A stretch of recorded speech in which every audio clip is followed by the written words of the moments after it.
Meu nome é Cláudia, sou pedagoga, especialista em educação infantil, formada pela Unicamp e faço parte da equipe do programa Primeira Infância em Foco, que é uma iniciativa da Fundação FIAC que investe esforços para assegurar que todas as crianças tenham o seu desenvolvimento integral, saudável e adequado. Hoje eu vou compartilhar com vocês a prática monitoramento do desenvolvimento infantil através de marcos objetivos pelos equipamentos de educação infantil. Esse projeto, ele atende a organizações de educação infantil, creche e pré-escola, e em 2019 foram 24 organizações que atendiam aproximadamente 5.000 crianças. A metodologia desse projeto, ele consiste em 5 etapas. A primeira etapa, os professores, eles precisam ter conhecimento dos diversos aspectos do desenvolvimento infantil.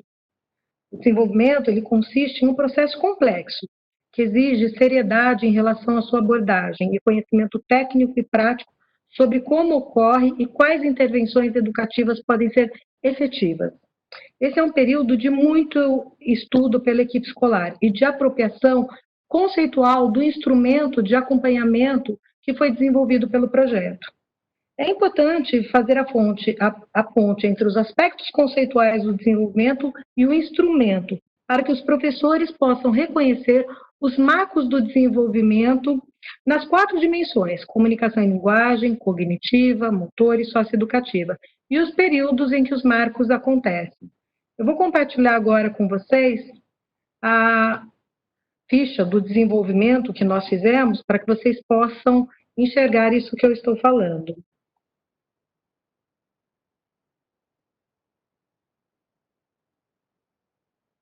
Então, veja que essa ficha, ela tem um cabeçalho, né? Aqui em Campinas, as instituições de educação infantil, elas trabalham com agrupamento de crianças por faixa etária, por isso que vocês vão ver que tem agrupamento 1, tem agrupamento 2, agrupamento 3, e tem a identificação da escola e uma identificação da criança, com data de nascimento. Essa ficha que eu estou mostrando em primeiro lugar para vocês, ela é para uma criança que tem um laudo de que ela tem uma deficiência, então por isso que tem esse CID. É importante falar que esse laudo é sempre fornecido por um médico, e inclusive a ficha atual nós estamos até colocando a identificação desse médico. E identifica também qual é a deficiência dessa criança. Existe uma legenda que é para a gente poder olhar para os marcos do desenvolvimento que estão do lado direito da ficha, e também os períodos em que mais ou menos aquele marco acontece. É uma referência. É importante deixar muito claro que isso é uma referência. Isso não é conclusivo de absolutamente nada. Então, essa legenda uma criança, quando ela consegue fazer alguma coisa sozinha, a legenda é CS. Quando ela consegue com o apoio de um adulto, com a ajuda de alguém, é CA. Quando ela ainda não consegue, precisa de estímulos, é AN. E quando não se aplica por conta da deficiência dela, não se aplica. Esses marcos, eles não modificam de uma criança com deficiência para uma criança com deficiência. O que modifica é a legenda. Eu vou pedir, inclusive, para passar, porque esse documento tem todas as fichas, todos os marcos, e ela vai ficar disponível para que vocês possam olhar para ela. Pode passar mais um pouquinho, veja que ela está organizada pelos aspectos, né? Passamos pelo cognitivo, motor, socioafetivo. Pode seguir em frente, vamos para a legenda agora de uma criança. Aqui tem informações que são informações de quem foi o professor que fez a observação dessas crianças, se teve um apoio técnico de alguém da nossa equipe, quem foi essa assessora, inclusive um campo para que os professores possam colocar informações adicionais relacionadas ao desenvolvimento dessa criança. Pode descer mais um pouquinho, pode seguir.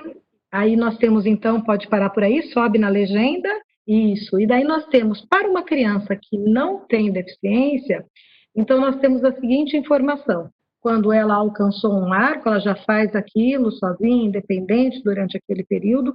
Quando ela está em desenvolvimento, ou seja, ela mostra que ela está fazendo, mas ainda não conclui esse marco em sua totalidade, ou está dentro do esperado do período dela. Agora, tem uma situação que é quando ela necessita de atenção. E veja, necessita de atenção é porque ela necessita de atenção pedagógica.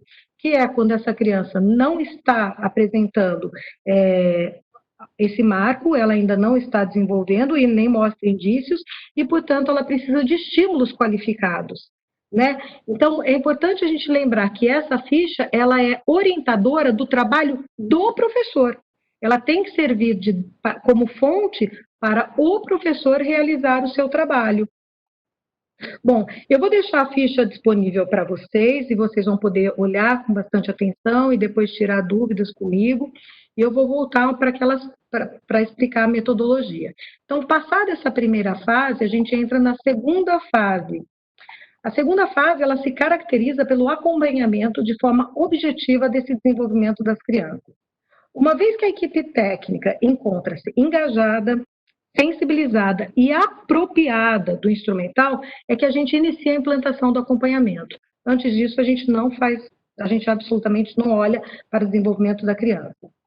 Embora o professor ele acompanhe diariamente o desenvolvimento da criança, definir um período para realizar a observação individualizada e fundamentada, ela propicia que ele obtenha dados objetivos de cada uma das crianças. E para realizar essa observação, é necessário interagir individualmente com cada uma. A gente deve dar atenção também especial à organização do espaço e à seleção dos materiais, favorecendo a realização da atividade planejada. E ao término desta, o professor deve registrar, então, nessa ficha que eu mostrei para vocês, os resultados alcançados. Bom, o instrumento, ele não tem pretensão de ser exaustivo e, portanto, ele contempla os principais marcos, ele não esgota por todo o desenvolvimento da criança, ele é um recorte. E por isso que ele dispõe, como eu mostrei para vocês, um espaço adicional para suprir a necessidade do professor de incluir outras informações, bem como registrar as suas proposições pedagógicas, né? A terceira fase, ela se caracteriza onde os professores devem oportunizar situações de aprendizagem, que daí vão contribuir diretamente no desenvolvimento daquela criança, que foi feito a partir do resultado da observação. Trata-se de uma metodologia permanente para repensar e qualificar a sua prática pedagógica, de modo a garantir o desenvolvimento individual de cada criança. Para que a criança desenvolva todo o seu potencial, estudos apontam que é fundamental, nesse período, a gente investir em ações de estímulos qualificados, os quais estão diretamente relacionados à presença de adultos cuidadores e às experiências que as crianças têm, principalmente no brincar, no contato com a natureza e em outras atividades que estimulam os sentidos e criam oportunidades de interação. Bom, a quarta etapa, as instituições de educação infantil, elas convidam as famílias a atuarem de forma mais assertiva na promoção do desenvolvimento de suas crianças. São dicas simples, e aproveitando as informações da família, a escola pode propor um incremento nas vivências familiares. Mas veja, não se trata de submeter a família a realizar uma atividade pedagógica, mas sim de orientá-la, para que elas se sintam confortáveis e encorajadas a mudar determinados padrões de comportamento. Por fim, a quinta etapa, após as estratégias pedagógicas não refletirem avanços e identificadas situações de riscos permanentes no desenvolvimento das crianças, as organizações elas devem atuar com celeridade no encaminhamento na linha de cuidado. Então, ao realizar esse encaminhamento, elas devem disponibilizar ao serviço, né, um relatório detalhado do que foi observado na criança, de quando foi observado e como ela respondeu às atividades propostas. A comunicação desse relatório deve ser descritiva, e assim a gente evita falas generalistas, de senso comum referente ao comportamento do aluno e que contribui com a qualidade do atendimento do serviço em que a criança foi encaminhada. Esse encaminhamento, gente, ele não desonera o professor da sua responsabilidade de continuar promovendo o desenvolvimento da criança. Muito pelo contrário, espera-se que ele atue em parceria com o serviço, trocando informações sobre a criança. Bom, de forma resumida, então, o projeto ele se organiza a partir de um estudo profundo sobre o desenvolvimento infantil, o acompanhamento, a análise de resultados que vão orientar as práticas pedagógicas, a parceria com a família e os encaminhamentos para a rede quando necessário. Trata-se de um ciclo contínuo que busca a garantia da aprendizagem e desenvolvimento da criança e das organizações de educação infantil. Bom, vamos falar um pouquinho agora das dificuldades enfrentadas na implementação, né? Um grande desafio foi trazer para a centralidade das discussões pedagógicas o olhar para o desenvolvimento infantil. Muitas vezes as pessoas estão olhando para as práticas, mas não estão olhando para o impacto das práticas pedagógicas no desenvolvimento da criança. Então, foi uma forma da gente quebrar um modelo mental das escolas. As práticas pedagógicas, elas devem ser desenhadas e propostas com objetivos em termos do desenvolvimento, de modo a promover a potencialidade individual de cada criança. Bom, e em relação às conquistas alcançadas, né, em 2019, no início do projeto, 5% das crianças apresentaram risco ao seu pleno desenvolvimento. Após um ano de projeto, com ações focadas nos professores e na atuação pedagógica, nós conseguimos reverter e apenas 2% permaneceram nessa situação. Esses 2% eles foram encaminhados para a linha de cuidado e estão recebendo atendimentos especializados integrados ao trabalho realizado pela escola. É engraçado, mas antes a intenção era de encaminhar mais pessoas para a rede. Com o trabalho pedagógico, nós encaminhamos menos crianças, né? Bom, para finalizar, eu quero compartilhar com vocês os benefícios obtidos com essa prática. A primeira delas, sem sombra de dúvida, é a qualificação da prática pedagógica. Elas apresentam intencionalidade e foco no desenvolvimento infantil. A segunda é que os professores passaram a repensar a sua prática pedagógica de modo que a formação em serviço ela acontece na medida em que ele analisa dados, estuda caminhos de intervenção e pesquisa novas abordagens pedagógicas. O terceiro é que, com a observação e o registro, os professores passaram a identificar dificuldade real de cada criança. Aquela que por algum motivo não estava sendo notada, muitas vezes porque não dá trabalho, né? Muitas vezes aquela criança que é mais quieta, ela passa a ser enxergada e recebe atenção em relação às suas necessidades. Bom, um outro ponto foi que os relatórios individuais foram aprimorados, saindo de observação superficial e subjetiva e passando a contar com dados concretos. O projeto permitiu também a identificação de barreiras físicas, barreiras no espaço, de organização espacial, que impediam ou atrapalhavam o desenvolvimento.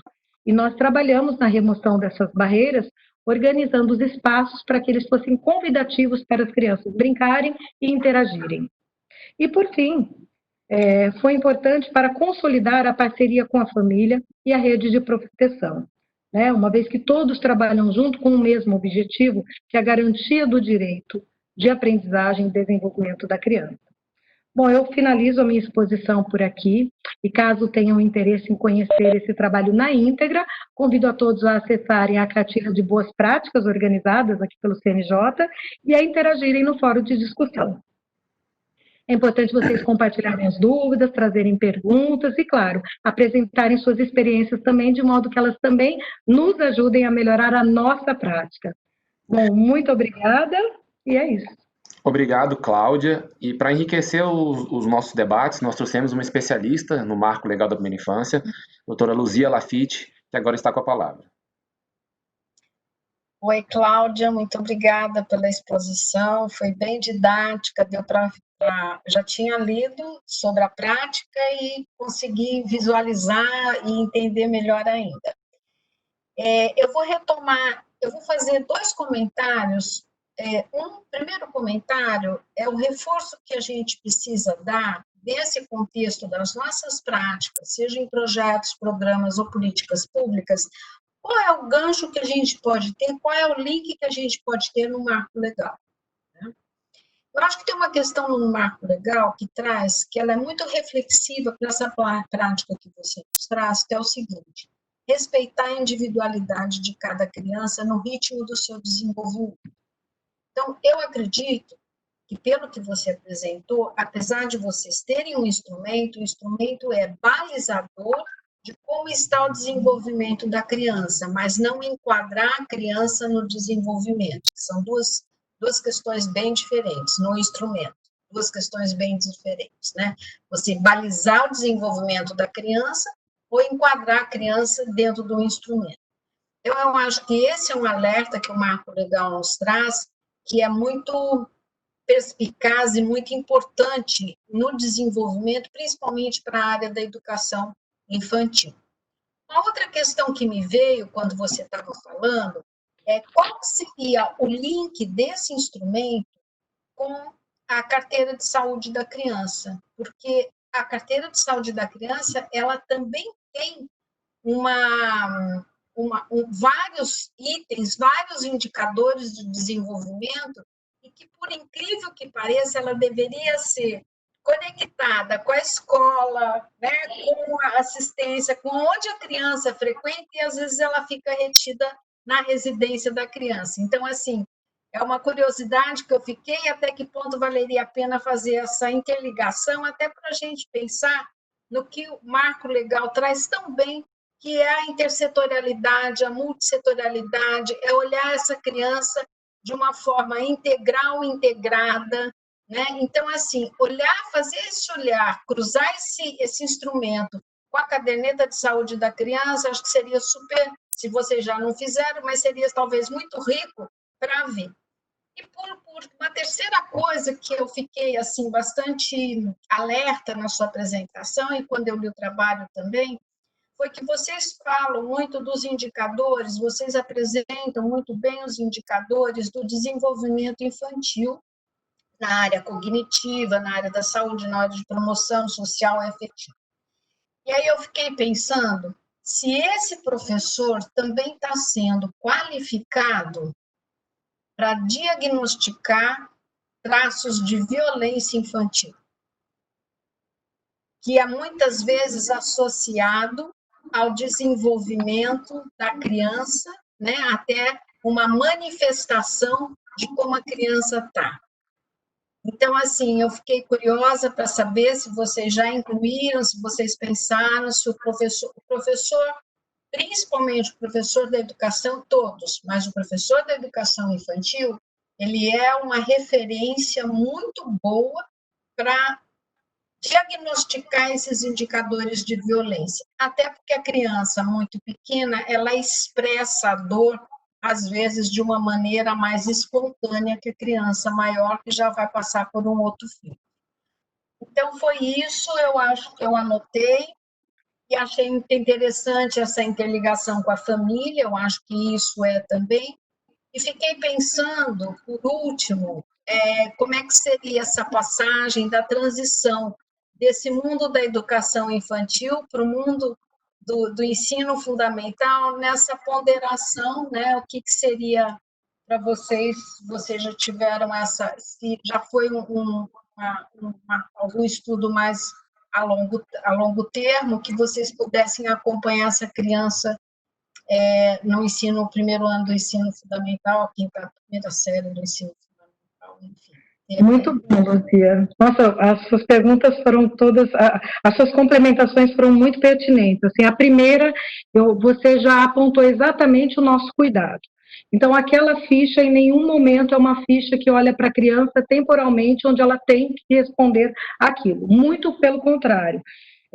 Eu falo que enquanto o professor não tiver claro que aquela ficha é para nortear o trabalho dele e se responsabilizar como alguém que propõe uma prática pedagógica, organiza o tempo, olha para o desenvolvimento, enquanto ele não tiver isso muito forte, é preferível, inclusive, nem usar a ficha. Porque senão ele usa de forma equivocada. O tempo, inclusive, ele não é um tempo, os estudos mostram que aquilo é uma referência e que crianças saem daquele padrão. E esse é o motivo da gente, inclusive, cuidar para que esse documento seja para o professor, seja norteador da prática dele. Então, acho que você foi muito feliz na sua primeira consideração, e que bom que você fez esse reforço, porque a gente não pode sair, por exemplo, daqui com essa dúvida. Então, muito obrigada mesmo. A segunda colocação que você fez, olha que bacana, a gente de fato tem trabalhado, a gente tem recebido alguns questionamentos sobre o porquê de não usar a carteira de saúde. A primeira questão é que quando a gente estava na escola e a gente olhou para esses marcos do desenvolvimento, a gente fez um estudo para olhar, para colocar esses marcos, olhamos para o Primeira Infância Melhor, olhamos para a ficha de Pickler, né, da médica húngara que acompanha o desenvolvimento, olhamos para as práticas das próprias instituições que tinham materiais. Então, as próprias instituições que estavam com a gente, elas também partiam de algum lugar, elas não partiam do nada. E a gente olhou para todo esse material e estruturou uma proposta. Essa proposta, essa ficha, que eu estou chamando de essa ficha, ela está sendo cada ano aprimorada. Nós chegamos num momento que, quando a gente olhou para essa ficha e eu apresentei para alguns profissionais da área da saúde, eles me questionaram aqui em Campinas. Eles falaram, poxa, Cláudia, a gente tem essa caderneta. E essa caderneta, ela não é utilizada no potencial dela. E a gente precisa quebrar esse paradigma que a caderneta é da área da saúde ou é a ficha da educação. Na verdade, a gente tem que entender que é um documento da criança, né, que vai ficar com essa mãe e que vai acompanhar o seu desenvolvimento. Então, essa é algo que a gente está olhando, a gente não partiu deste local, mas nós já fomos provocadas em relação a isso. A gente tem, inclusive, discutido com as instituições como que elas olham para essa caderneta, se elas pedem no início da matrícula, se elas estão olhando as vacinas, se elas estão dialogando com o posto de saúde daquela família, para aquelas famílias que estão numa situação de maior vulnerabilidade, por N razões, né? Algumas econômicas, outras não só, por conta até de situações de violência doméstica, e daí como que a gente está olhando de forma integrada. Então, eu acho que a gente vai avançar, a gente não avançou para isso, mas eu acho que a gente, uma hora, vai chegar nisso. Então, não é algo que nos foge, não é algo que já não nos perguntaram, inclusive a gente tem visto que a própria... É um paradigma também até do uso no posto de saúde, né? Que muitas vezes ele também não é utilizado em sua potencialidade. Então, essa conversa ela tem que acontecer, como você falou, de forma integrada, né? Não adianta a gente ficar fazendo só na educação, querer utilizar, inclusive para a gente poder ter um melhor uso dela, né? Ela de fato ser eficiente, né? E a gente não pode ter medo de usá-la. Eu tenho a impressão que o pessoal da educação coloca ela muito para a área da saúde e não toma a liberdade de preenchê-la, né? Mas, ok, eu acho que é algo que a gente vai caminhar, né? Mas tem uma questão que talvez a ficha ainda não tenha, essa ficha, a caderneta da família, dependendo, não tenha, que é o espaço desses registros, dessas práticas pedagógicas, né? Dessa responsabilização quando ele percebe que ele está... a gente teve uma criança, eu vou citar uma situação que nós vivenciamos, de uma criança que ela chorava muito na escola, tinha um comportamento de chegava, chorava, chegava naquele esgotamento, dormia. Acordava, irritada, chorava, comia. Sabe aquela situação de uma criança que está o tempo todo numa situação de estresse? Quando a criança dormia, era um alívio. Porque ela, de fato, a professora poderia olhar para outras situações.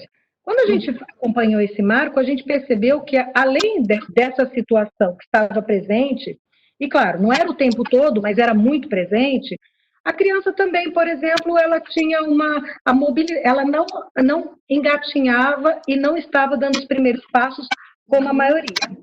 E a gente chamou a família para uma conversa bem aberta para ouvir sobre como era a rotina. Era uma criança que estava em período integral e nós observamos que na rotina da criança, essa criança, os pais eram extremamente cuidadosos, olha, algo positivo, só que no extremo, querendo fazer o melhor, ele acabava o quê? Deixando a criança muito no colo, colocando em brincadeiras onde a criança estava numa situação de contenção e ele ia interagindo com essa criança. E como essa criança tinha dormido, muitas vezes o pai saía para levar essa criança de carro à noite para ela conseguir dormir. Ela tinha um sono também tumultuado. Bom, tanto na instituição como na família, a gente organizou uma rotina que fosse mais favorável para essa criança. Em menos de 15 dias, essa criança estava dando os primeiros passos. Eu acho isso muito simbólico, porque ele mostra que tinha uma organização, não faltava afeto, não tinha em nenhum momento, eram famílias negligentes, muito pelo contrário. Ela precisava andar. Só que ela estava tão assim que ela não tinha espaço. E esse espaço teria que ser cuidado, inclusive ali na creche, em função do choro dela, também de uma forma diferente das demais. Claro. Ela também estava precisando de um acolhimento diferente. E que a instituição tem que dar conta desse acolhimento. É ali que ela está o tempo todo. Ela está 8 horas do dia naquele espaço. Se não mais, dependendo do horário que ela chega. Né? Então, eu acho que esse exemplo, ele demonstra muito o quanto a gente tem que nos responsabilizar por essas práticas, olhar, estar atento, ter a relação com a família. Você falou de uma situação da ficha que te chamou a atenção, que foi sobre a questão de violência infantil, né? Algo que nos incomoda nessa ficha, positivamente, é o fato dela não trazer dados sobre autorregulação. Embora esteja lá o aspecto socioafetivo, ele ainda reduz, ele ainda não olha para isso. E a gente tem percebido que a gente precisa contribuir para o desenvolvimento da autorregulação dessa criança. Essa autorregulação está relacionada à autoimagem e a hora que a gente avançar, talvez a gente consiga, de forma mais objetiva, também olhar para as questões de violência. Hoje, as observações, elas, em relação à violência, então, uma criança que está apresentando um comportamento desafiador, né? Esse comportamento desafiador, para a gente poder, de fato, chegar a olhar para ela e ter uma suposição de que é uma criança que está numa situação de violência, a gente precisa tomar muito cuidado para não concluir de forma equivocada e para ter um diálogo com essa família e entender exatamente que comportamento é esse. Né? O mesmo cuidado que a gente está tendo com os demais marcos, a gente precisa ter com esse. Então, hoje a gente sabe que essa ficha ela tem esse limite, a gente reconhece que ela precisa avançar em termos de autorregulação e olhando para essas questões. E o que nós estamos fazendo em paralelo, a FEAC hoje ela tem um programa de enfrentamento às violências, que ele dialoga com o programa de primeira infância. Então, nós temos, neste momento, formados profissionais para que eles olhem para essas questões e possam conversar com essas crianças, tomando o cuidado de não expô-las a uma situação que elas nem vivenciaram e, ao mesmo tempo, de identificar quando elas vivenciaram e precisam de ajudas e não podemos ser negligentes com uma criança que está em situação de violência. Então, é importante ressaltar também que situações quando a criança, um marco, né? Porque a criança que está em situação de violência, isso impacta tão diretamente no desenvolvimento dela, inclusive cognitivo, que muitas vezes a professora pode colocar uma série de estratégias e ela não vai obtendo êxito.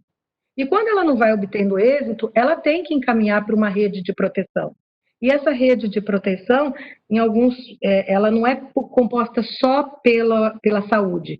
A gente tem também conselho tutelar, a gente tem outros equipamentos especialistas que atendem as crianças. E nesse momento a gente tem uma rede articulada, e cada vez mais, né, porque eu acho que é isso que a gente tem que tomar, que tem que ser o nosso foco, né?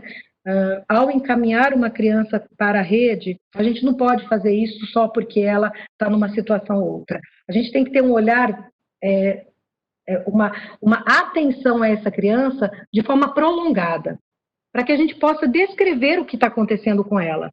E não simplesmente falar, a criança está dando trabalho, ela agride os demais, ela morde muito. É muito comum, quando a gente inicia o projeto, para a equipe gestora, eles falam para a gente assim, que uma das mudanças que para eles é mais significativa é como os educadores falam com propriedade de cada uma das crianças, e não mais de forma generalista.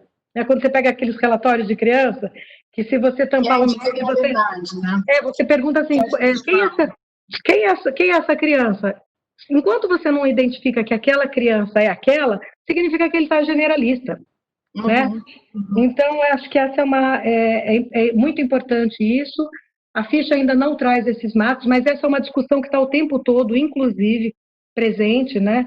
Os casos de violência, eles estão presentes nas diversas famílias, de diversas formas, muitas vezes entre os familiares, e isso implica no desenvolvimento da criança, não necessariamente só com a criança, mas E às entre vezes, familiares. Cláudia, e às vezes até antes da implicação num comportamento, num desenvolvimento, a criança traz sinais que já prevêem que se pode fazer uma intervenção. Por isso que me chamou um pouco a atenção, porque é um olhar tão específico, né?